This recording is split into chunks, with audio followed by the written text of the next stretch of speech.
right, Alabama spring football. Xavier Langford has really been developing at quarterback for Alabama A&M.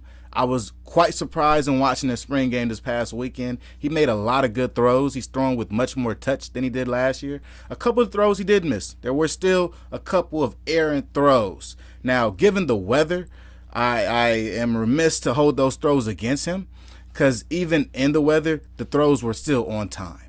It may have slipped off his hands and went off for an incomplete pass, but the throws were on time. Being an on-time quarterback is a quarterback that's a veteran quarterback, and this being his second year in this Alabama A&M offense, I would say that Langford is really getting the hold of things. Moving around in their offense, he played on the offensive side with DJ Moffitt, running back DJ Moffitt, and running back Kenny Wilkins. Both of those guys look great. They look very explosive. They busted off multiple 10-yard runs, and at times, Moffitt looked very hard to tackle.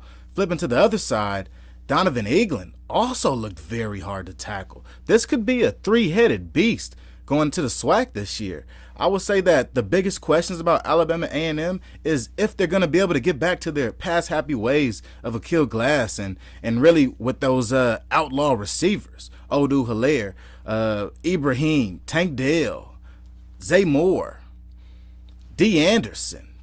Can they get back to those past happy days, or will this be another run-balanced offense? And quite honestly, I don't think they can go wrong with a run-balanced offense, given the fact that these two quarterbacks, Langford and ATG, along with Quincy Casey, can also run and are pretty elusive with their feet. These running backs complement them, and they catch the ball well out of the backfield. So let's go ahead and take a look at some highlights. Mo Carter, of course, is always on the call down there in Alabama. Got some great highlights of the Alabama A&M football team this past weekend.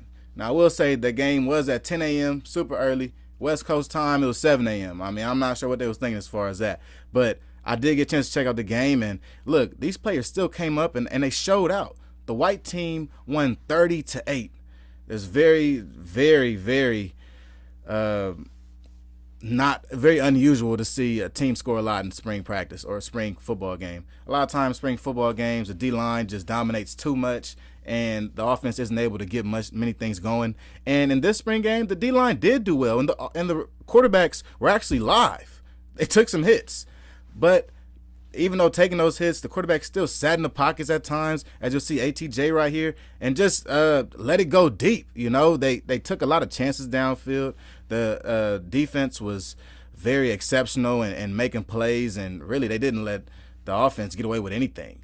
There were times where I saw ATJ at quarterback really have a hard time even finding his guys to go to from play to play, and really had to make a lot of off-script plays because of that. Scrambling, extending plays, and even scrambling to get extra yardage.